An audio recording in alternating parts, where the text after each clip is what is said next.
amigos, me da muchísimo gusto que estemos nuevamente aquí en este espacio tan maravilloso donde mujeres que mueven a México nos platican sus historias y para mí es un placer porque ya la considero mi amiga. Mira, que nos conocimos y nos pusimos a platicar sin parar. Cintia Ángulo, gracias, felicidades, eres una de estas mujeres. Ya hablaremos de eso porque también sé que no te tomas en serio los títulos, te tomas en serio el trabajo. Así que, bienvenida, primero que nada. Muchas gracias, Susana. Es una gran alegría, no sé cómo expresarlo. Cuando estoy frente a una personalidad que me impone y le adquiero respeto instantáneo, aunque no es tan instantáneo porque te conozco, siempre te veo, como te dije, desde que te vi entrar y me intimidé porque dije, ¿cómo va a ser Susana? Entonces ya me puse nerviosa para la entrevista, pero por el respeto que te tengo. Pero espero que Y ya se ahora, te haya mi amiga quitado, ¿no? Susana, muchas gracias. Te lo muchas, agradezco muchas infinitamente, pero a mí, yo veo tu trayectoria, yo veo las cosas que has logrado y digo, caray, yo quiero aprender de Cintia, yo quiero saber cuáles son esos caminos. Y como decíamos, esto de las medallas o de las etiquetas o los títulos, sí tienes títulos nobiliarios o por lo menos sí se te ha dado ese honor por parte de la Legión de Francia, me parece. Así es. Felicidades, porque eso es maravilloso. Pero eso no es en balde. Sí. Así que empecemos por, a ver, el título formal. Directora ejecutiva del Consejo Mundial de la Energía y presidenta de Mariana, que es una asociación franco-mexicana de mujeres de alto nivel. Pero cuando decimos de alto nivel no necesariamente es jerárquico, es de alto nivel porque han sabido marcar su trayectoria, han sido referencia o están siendo referencia o buscan ser referencia y lo demuestran simplemente a través de sus actos, a través de su trabajo, a través de lo que aportan a la sociedad y al interés general. Y eso me imagino, ya le traeremos mucho al tema, habla de consecuencia, ya habla de congruencia, ¿no? Contigo misma. Absolutamente. ¿Qué es lo que hacen en el Consejo de la Energía y qué tiene que ver México con Francia? ¿Cómo? Porque sí es algo que para muchas personas puede sonar, wow, es muy ajeno, muy lejos a mí. No lo es. No, no lo es. Primero, el Consejo Mundial de la Energía, mejor conocido como WEC, por sus siglas en inglés, es un organismo internacional que aporta a la comunidad energética en particular y al mundo en general estudios, experiencias, creación de modelos, análisis, todo lo que esté relacionado con la energía. Y una de sus particularidades, y sobre todo en México, es el poder encontrar en un terreno con toda neutralidad, con enfoques totalmente objetivos, encontrar el ambiente público-privado en sus estructuras. Es decir, encontramos tanto funcionarios como dirigentes y líderes de empresas privadas en un mismo terreno, pero con el mismo objetivo, aportar al interés común en términos de energía, en términos de energéticos, analizando los modelos, aportando también hacia dónde podemos ir con ideas en lo que es la energía y más en este momento que es crucial para el país y para el mundo por la crisis energética mundial, por cuestiones bélicas, pero también por cuestiones climatológicas, por cuestiones de medio ambiente, por cuestiones de respeto al ser humano y la responsabilidad que tenemos para preservar este recurso que es tan raro y que finalmente se ha vuelto tan comercial cuando es un recurso natural. Y político, obviamente. Totalmente. Y ahí viene mi pregunta que mucha gente tal vez no te hace porque simplemente no creen en que la gente hace las cosas simplemente porque es lo correcto o simplemente porque es para el bien de todos. Mucha gente no puede pensar en que alguien operaría así. Yo creo que sí son más los buenos, o somos más los buenos, con buenas intenciones, pero te tienes que enfrentar mucho a ese tipo de cinismo, me imagino. Sí, y yo creo que como lo decíamos hace rato, Susi, aquí tenemos un problema hasta de lenguaje y de concepto. Total. Desde lo que es el interés general, de lo que es el bien común, como son los recursos naturales, y que como ciudadanos les debemos respeto. Desde esa base conceptual no es tan fácil poder hacer campañas de información, de sensibilización, porque el concepto muchas veces no se entiende o está equivocado. ¿Por qué? Porque los utilizamos a diestra y siniestra, las utilizamos de tal manera que han perdido sentido, se han vaciado, los conceptos se vacían. Entonces pierden desde la noción, desde el objetivo, desde hasta cuestiones de ética. Porque a veces los mal utilizamos. Sí. Sí, la menor duda. Los recursos y el discurso alrededor de los recursos, ¿no? Absolutamente, absolutamente. Y pues es una cuestión simple de responsabilidad humana, ya no digamos de responsabilidad social. Es muy complicado y entrar en esos términos. De- y perdón que lo digo un poquito provocadoramente, ¿no? Pero digo, si no somos capaces de entender el respeto per se, pues entrar ya en conceptos de responsabilidad social, ya es más sofisticado, entonces dejémoslo ahí porque creo que nos tenemos que regresar a cero y de decir qué es el bien común, qué es el interés general, qué es el recurso natural y cómo debemos de interactuar con ese recurso natural. Y que lo estamos haciendo mal porque tal vez no lo conocemos, ni siquiera el concepto. De entrada, ¿qué es el recurso natural, no? Porque pues me lo dices y claramente pues yo pienso en petróleo, hoy en día se habla de energías limpias contra el petróleo, pero y luego nos podemos ir que si la energía solar, estamos hablando de todas esas cosas. Así es, totalmente. Y te voy a decir que es lo más, no sé si lo peor, no me gusta utilizar mucho el lenguaje negativo, pero simplemente hablamos de energías renovables como energías no tanto de transición como en objetivo en sí, dejando al lado el petróleo, el hidrocarburo, los combustóleos, el combustóleo, el carbón, etcétera. Y finalmente dices, hoy las opciones no son ni tan accesibles como pensamos, ni tan bondadosas como quisiéramos. Correcto. Si analizamos los hidrocarburos como analizamos lo solar, como analizamos lo eólico, que ya está siendo muy cuestionado en Europa, ¿por qué? Porque o lo nuclear, nos enfrentamos a cuestiones de desechos. No estamos controlando todos los procesos, desde el insumo hasta el desecho, todo el proceso productivo de la tecnología. Y a veces son cuestiones de desconocimientos, de modas, de oportunismo económico, comercial. Lo que sí es de que yo creo mucho en el mix, lo que le llaman, ¿no? La diversidad de la matriz energética. Tenemos que echar mano de todos los recursos, pero insisto, con mucha responsabilidad.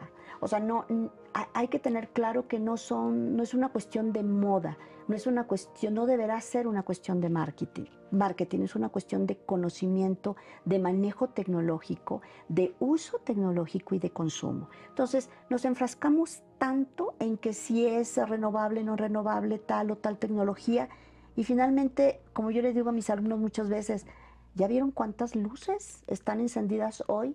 Y no tenemos necesidad de ellas, simplemente abran las cortinas.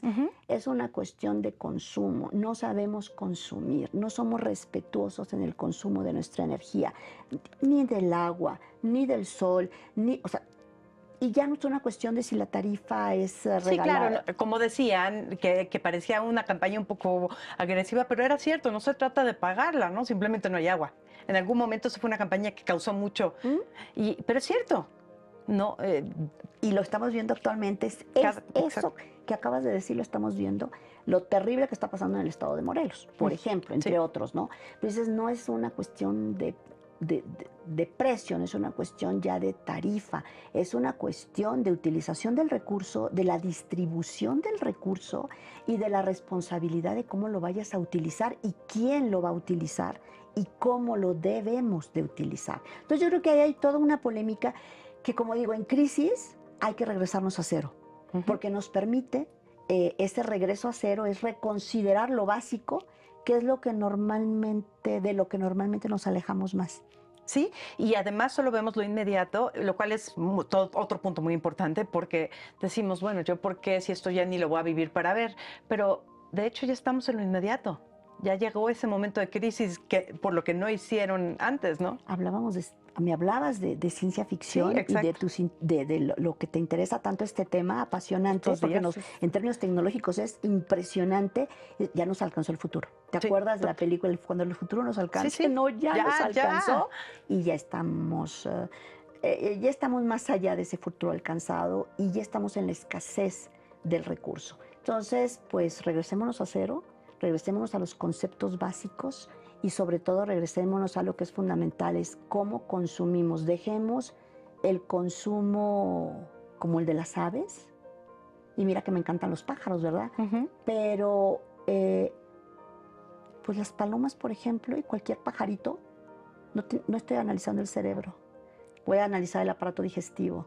Come, defeca, come, defeca. Y en esa, que es algo lo más elemental de las especies en términos de digestión, Estamos en cuestiones de consumo con actitudes elementales. Consumimos, desechamos. Tan así es que hasta nos hemos alejado de conceptos, y más que conceptos, de dinámicas mentales, como es el proceso de decisión. Entonces, me dan acceso a todo, no puedo elegir. Mi cerebro ya no tiene que pasar por ese proceso de análisis, elección. Claro, ya está ahí. Y la libertad, como dices, hace rato también hablábamos de libertad. ¿Qué es la libertad? Crearte opciones cotidianamente para poder elegir. Que nadie te imponga lo que, hablando hasta de marketing, ¿no? O sea, no, a mí no me lo impone, lo tengo que analizar, lo tengo que conocer, lo tengo que querer, lo tengo que amar para elegirlo. Entonces, cuando ya no estás en esos procesos y solamente tomas y desechas, por no decir defecas, entonces estamos en lo más Pero es lo mismo, primitivo Y- de los procesos. Y por un lado está eso, y lo vemos, por ejemplo, en la moda, con lo que llaman el fast fashion, ¿no? La moda rápida, que es como la comida rápida. Compras algo barato para usarlo 1 o 2 veces, tirarlo, y mientras tanto, ¿quién está sacrificando su vida para para crear esas prendas a esa velocidad? Ese tipo de Absoluto. cosas. Y totalmente. Y estamos llegando ya a tales inconsistencias, incoherencias o involuciones. Pongo un ejemplo reciente en términos tecnológicos. Alguien me decía, no vamos a poder comprar más refacciones ni más piezas de tal tecnología porque es tan bueno que dura mucho. Entonces, o mejor lo desechamos y lo tiramos y nos vamos por cosas más accesibles en precio y en calidad. Y yo, sí, pero estamos hablando de acero. Entonces tenemos que irnos, hay que regresarnos al pasado. Hay que utilizar cosas que duren más, Y sí es cierto que las para no cosas desechar. duraban. Claro. Y entonces ahí Y es la durabilidad.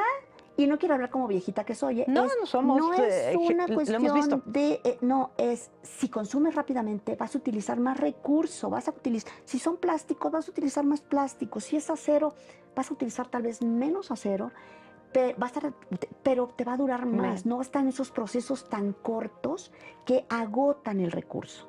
Entonces, ahí hay ¿dónde está la evolución? ¿Dónde está la reflexión? ¿Dónde están los procesos de decisiones racionales? ¿Dónde está el pienso luego existo o el existo y luego pienso? Y ahí es lo que platicábamos, porque has trabajado todos estos años con Francia acerca de cómo procesamos nosotros la información desde nuestra mentalidad, nuestra idiosincrasia mexicana, a diferencia de la idiosincrasia, sí, francesa, no necesariamente europea. Así es, y cartesiana, porque son bastante cartesianos nuestros queridos amigos, y bueno, más que amigos, ¿no? Una cultura a la que estoy muy ligada por muchísimas razones, personales, familiares, educativas, le debo muchísimo a Francia. Profesionales, mi experiencia pues prácticamente viene de ahí desde los 33 años, en México, pero desde antes estuve yo, mis estudios, y estuve trabajando, mi primer empleo allá, o mi primer gran empleo profesional, pues fue con franceses, ¿no? Entonces sí, creo que es una cultura que conozco, que reconozco, que admiro y que agradezco y que respeto infinitamente. Y pues es una cultura, a diferencia de la nuestra, totalmente cartesiana. Entonces es el yo existo, luego pienso, contrariamente a nosotros, que es yo pienso, luego existo. Y no estoy siendo peyorativa. No. La mezcla es extraordinaria. O sea, habiendo trabajado, y ahora también con Marianne, con la asociación, lo veo, como esa oposición, esos rasgos culturales tan diferentes, pero tan complementarios. Hay quien dice, es que somos culturalmente muy cercanos. No, es que somos latinos, pues a lo mejor por lenguas latinas que hablamos, pero esa racionalidad, esa estructuración del pensamiento es totalmente diferente. No estoy diciendo con esto cuál es, o no quiero llegar a conclusiones de cuál es mejor o peor. No, es Lo que sí aprender es que son complementarias en la acción. O sea, el francés es buenísimo para diagnosticar, para analizar. A veces te pierden el análisis y no decide.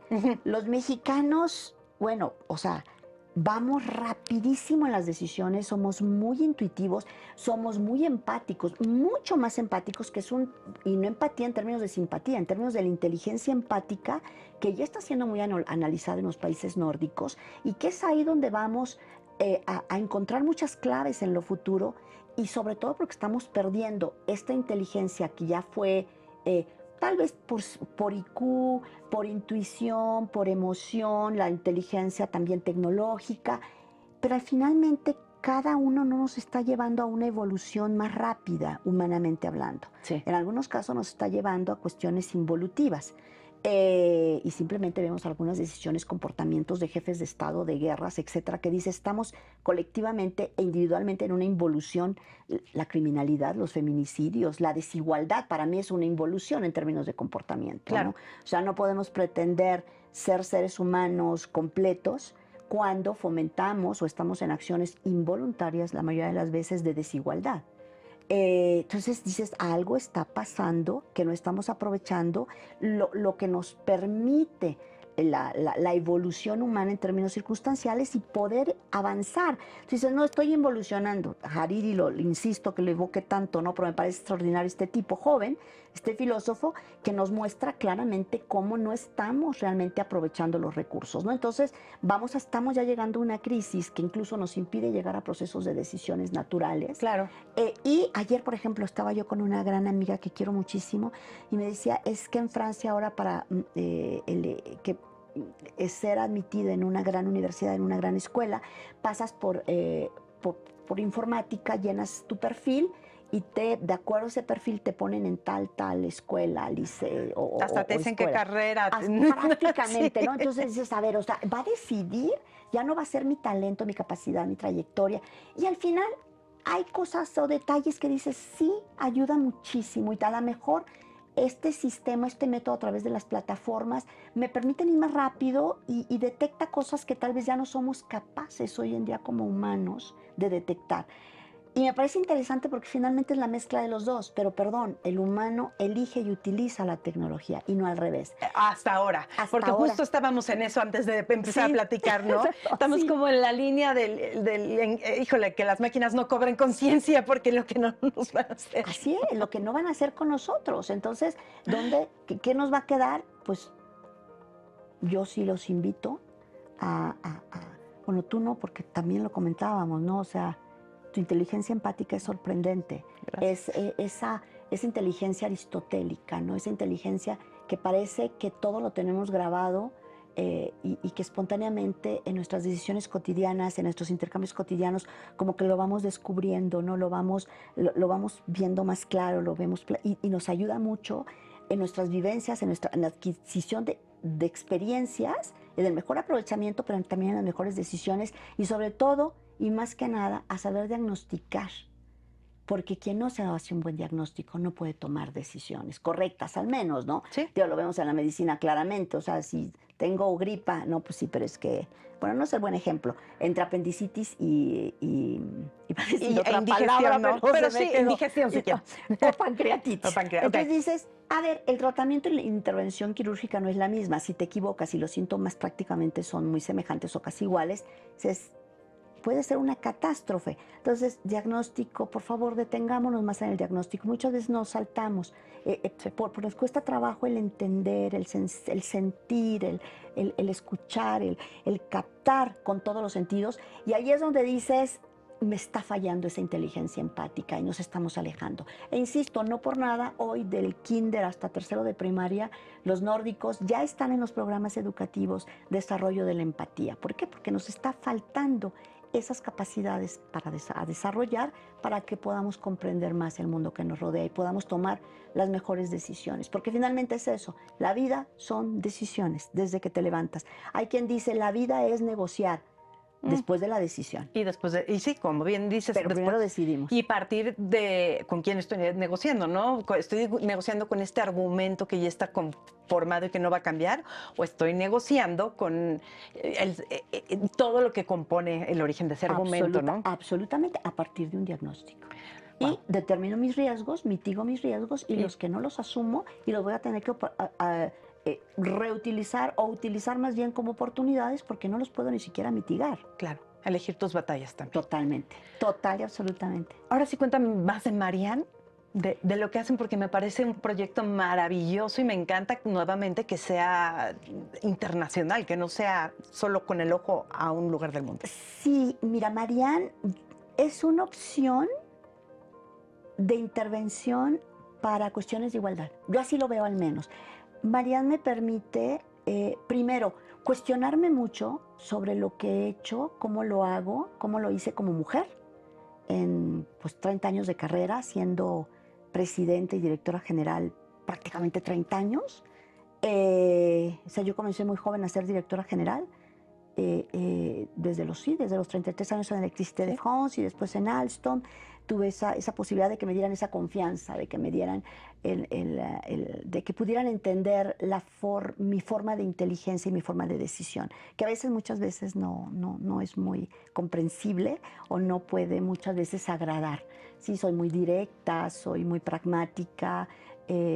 Hace rato decíamos, es que trabajé el fin de semana porque a mí me gusta estar con los equipos directamente. Yo decía, tienes toda la razón, y tienes toda la razón, porque yo me ponía mi casco y mis botas la mayoría de las veces para ir a las centrales, para ir a las vías, para ir a los proyectos, para conocer, para descubrir, para sentir, para captar. Para saber de lo que para estás saber de lo que hablando. para tocar, lo que Sí. decíamos, el diagnóstico, ¿no? Y para saber lo que estás hablando. Mis papás decían, si no conoces el métier, no vas a poder nunca dirigir nada, ¿no? Entonces, en el caso de Marianne, que permite esas formas diferentes de intervención, México a mí es primera, descubro a través de Marianne la cantidad de asociaciones y estructuras que buscan el acceso a los derechos, el acceso al cumplimiento de los derechos, al respeto a los derechos, a la igualdad, a la equidad. Hay mujeres extraordinarias en este país, con luchas que de verdad no sé si en otros lugares, tal vez, no quiero tampoco idealizar demasiado, pero tienen una fuerza, mis compatriotas que están en algunas asociaciones, que ni vueltan a hacer 10 veces, yo podía sacar esa fuerza. Y creo que tengo alguna, ¿eh? Pero, no, vaya que sí, la tienes, pero vemos cosas en el extremo total todo el tiempo, ¿no? Así es. Y que luchan y que persisten y que perseveran y con fuerza y con las tripas y con todo lo que puedan defienden con el corazón y con la inteligencia. Son excepcionales. Hay muchas asociaciones. Marianne está en un segmento muy, digamos, muy especializado, muy inspirada también de Voces Expertas, que es otra gran asociación de la que fui cofundadora. Y en el caso de Marianne, buscamos esas mujeres que tengan, bueno, primero un vínculo binacional entre Francia y México, porque tratamos también de contribuir a la agenda franco-mexicana, a la agenda de igualdad, a la agenda de equidad. Tenemos ambos países que creo conocerlos muy bien, tenemos mucho que aprender ambos en este ejercicio, en estos nichos que a veces dices, es un mini nicho, sí, pero más vale dedicarse a uno muy pequeño que tratar de abarcar mucho, ¿no?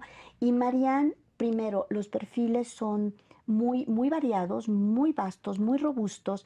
Tienes que ser o estás construyendo ser o pretendes ser, pero lo estás demostrando en tu trabajo cotidiano, una referencia en lo que haces. Okay. Tu trabajo debe de ser una referencia, debe de ser ejemplar, el que sea. Y los perfiles son de una variedad que no te lo pudieras imaginar, pero son referencia. Hacen las cosas por convicción, por amor al arte, por cariño y porque saben que van a contribuir a la mujer, que es una forma de intervenir para el crecimiento de las mujeres, para aumentar los espacios de intervención en términos de calidad y de equidad. Entonces, es binacional, intervenimos mucho o tratamos de intervenir con las empresas. Estamos haciendo actualmente un diagnóstico del cual estás mega invitada y espero que estés ahí, en donde vamos a dar a conocer el primer diagnóstico que hicimos con una muestra de empresas francesas instaladas en México. Este proyecto va a tener varias etapas, evidentemente, e incluso va a haber hasta un premio. Y este análisis a partir del diagnóstico nos lleva a tener una fotografía, una primera foto de qué están haciendo las empresas francesas en México en materia de equidad. Sabemos que, bueno, Francia es el país de los derechos humanos, es el país de la igualdad, de la fraternidad, exactamente. De ese siglo de las luces extraordinario en el que yo siempre me gustaría que fuera eterno, siempre descubriendo luces y innovando. Y esto vamos a ver qué están haciendo estas empresas que son remarcables, que son ejemplo, que son referencia como empresas en sus políticas de igualdad de género y de género en general. O sea, no estamos hablando únicamente de género femenino, masculino, de género en general. Somos plurales, somos la amplitud, lo que decíamos de que no te impongan una o dos, hay que crear las mayores opciones para que todos tengan posibilidad. Y entonces ver qué están haciendo, cuáles son esas políticas, cuáles son los programas de equidad, cómo han logrado dar saltos agigantados en esta materia. Por ejemplo, México, curiosamente, no curiosamente, para mí curiosamente porque estaba fuera del país en esa época, entonces estaba un poco alejada, pero empiezo a descubrir cómo México empieza a dar unos saltos cualitativos de representación de mujeres y de igualdad en los congresos, en la participación ciudadana, sorprendente. Sí. Entonces hay cosas muy interesantes que podemos ver y también hay referentes ya de empresas mexicanas que superan muchas europeas, y entonces ver cómo con el método más básico que es el comparativo, ¿qué estamos haciendo? ¿Y qué estamos haciendo? Y con la oportunidad de estar enmarcadas o referenciadas en una agenda binacional, nos da un campo mucho más ágil, mucho más abierto y mucho más específico de decir, ¿qué se hace en Francia? La mayoría de las grandes empresas, lo que le llaman el CAC 40, están aquí en México y desde hace años. ¿Qué están haciendo bien? ¿Qué estamos haciendo bien también en México? ¿Cómo podemos llegar en el biculturalismo o a partir del multiculturalismo a valorizar ese tipo de prácticas que tienen que convertirse en leyes, que tienen que convertirse en políticas, en reglamentos, pero sobre todo en voluntades? ¿Y cómo podemos entrar a comunicaciones altamente sensibilizadoras, y ahí tenemos que pasar por el lenguaje, para reaprender los conceptos tanto en hombres como mujeres, y poder reestructurar muchas cosas para ir más rápido a cuestiones de equidad? A mí me aterra cuando en los grandes foros económicos mundiales me dicen que las mujeres tenemos que esperar entre 100 y 130 años para llegar a cuestiones de igualdad en algún... No, De aquí, ya no estoy. Pues sí, además de Y aquí yo lo entonces, quiero ¿quién sabe qué vivir, pasó? y yo quiero que mis hijos, sus parejas, su vida les permita, sus amigas, mis alumnas, mis alumnos puedan vivir un mundo diferente que permita decir, no se esperaron 130 años y yo contribuí. Y todos Claro. contribuimos. Y sí hay factores que pueden efectuar el cambio más rápido, no es que... Entre ellas el lenguaje. Tú que eres mi querida semántica lingüística, lo entiendes perfectamente. Es que muchas veces nos dicen, sí, este es el tiempo, ¿no? Pues sí, al ritmo al que vamos, pero podemos meter otros factores, que es precisamente lo que estás haciendo, que sean detonantes, que pueden... Absolutamente, y la oportunidad la tenemos, o sea, de un riesgo enorme, que fue más que riesgo, fue consecuencia, COVID. Si alguien salió afectada, fuimos las mujeres, ¿no? Entonces, en esta coyuntura hay que aprovecharla. Hay que estar consciente, porque el mundo entero lo habla, y en México también, de decir, desgraciadamente hubo mucho retraso en muchas áreas, sobre todo sociales, en materia de igualdad, pero las más perjudicadas fuimos las mujeres. Y esto tal vez nos permita recuperar una situación que tal vez no le estábamos dando la importancia que tiene, porque simplemente es hasta económica. O sea, yo sé que lo que voy a decir no va a ser muy del agrado de muchos o de muchas, pero hasta hay rentabilidades económicas y hay rentabilidades sociales, y las dos creo que son fundamentales en una sociedad. La mayoría de las mujeres están o hemos contribuido a las responsabilidades sociales, formando familias y ciudadanos responsables, sólidos, contribuyendo a una cultura de la civilidad, etc.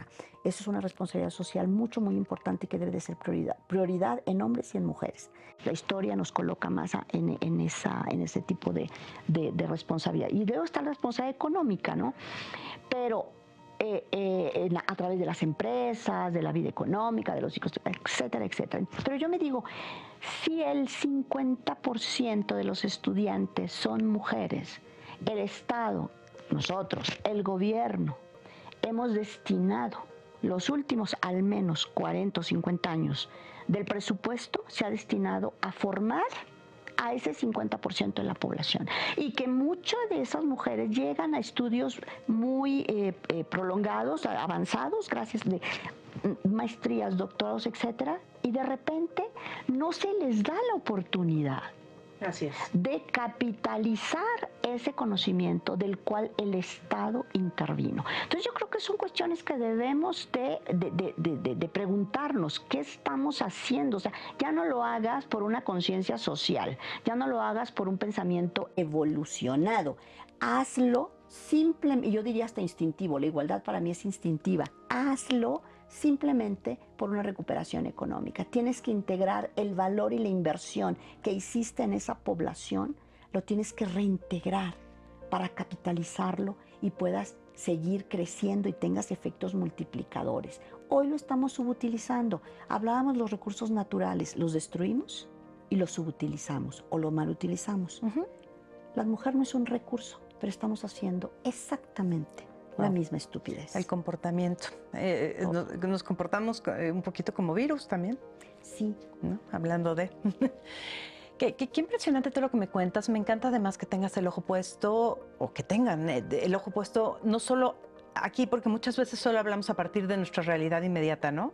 El hecho de estar en conjunto con otro país, otra nación, otro grupo, otra serie de experiencias y unir las dos y de ahí que todo explote es urgente. Tú nos muestras eso todos los días, cuando nos das esos panoramas internacionales de lo que pasa en cine, lo que pasa en el arte.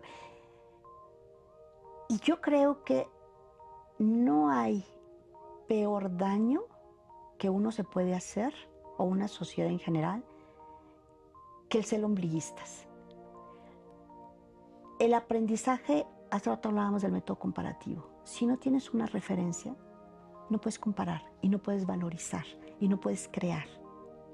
Porque si no entras a fenómenos de sociales, empresariales, como se hablaba del síndrome de Parkinson, ahora se habla del síndrome autista, ¿no? Entonces, hacia adentro todo. Todo hacia adentro, hacia adentro. Sí, debe de haber ejercicios para vernos hacia adentro, pero tenemos que estar conectados al mundo exterior simplemente por sobrevivencia. La historia nos lo ha demostrado. No tenemos que traer a grandes expertos, es la cultura elemental que nos lleva a concluir que gran parte del aprendizaje, o el aprendizaje entre más rico es porque estuvo en situaciones de apertura. Todo sistema abierto sobrevive. Es como la ley física, ¿no? Todo sistema rígido pues se rompe, todo sistema flexible se adapta. En lo exterior es igual. Si no conocemos lo que pasa en otros lugares, valorizamos más lo nuestro, mucho más, lo capitalizamos, lo exponencializamos, lo explotamos al máximo, pero también podemos integrar otros aprendizajes. Incluso hasta puede ser cómodo poder integrar otras experiencias en donde no tenemos tiempo que perder, porque ya los otros lo experimentaron, ya lo vivieron. Simplemente miremos, observemos, analicemos, integremos y decidamos lo que más conviene con el conocimiento profundo de nuestra cultura. Mira, yo vengo de una ciudad veracruzana del norte, Huasteca, Poza Rica, Veracruz. Cuando yo era muy pequeña, era un campo petrolero, chiquito, del cual estoy orgullosísima de haber nacido ahí. Huasteca, pero papanteca. La vainilla, los olores, por fortuna había, porque era gas, petróleo, chapopote y compañía, que también, y mercurio, jugábamos con mercurio, imagínate nada más. No, bueno. Mi amigo Manolo estaría muerto de risa si me oye, porque jugábamos con algo que era A mí se me rompe un termómetro veneno. Y salgo corriendo de la casa, por lo que te enseñaron. Nosotros jugábamos ahí, te imaginas, decíamos, bueno, es que los pozalicenses tenemos un chip diferente. Pero de verdad, era un pueblo petrolero, un pueblo industrial, un pueblo muy particular, pero con una población flotante. Venían de todos lados, desde extranjeros hasta nacionales. Y cuando yo analizo la trayectoria de muchos de los que pasamos por ahí, son trayectorias atípicas y muchos son referencia.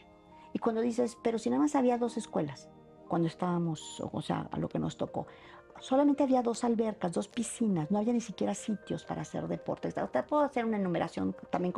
Y dices, y sin embargo, ¿qué fue lo que nos hizo tan diferentes? Yo diría que era una ciudad, era un pueblo de alguna forma abierto, porque venía gente de todos lados, nacionales e internacionales. Y eso nos hizo una cultura de mucha apertura, de mucha flexibilidad, y todo lo que venía del exterior nos llamaba la atención y aprendíamos a integrarlo.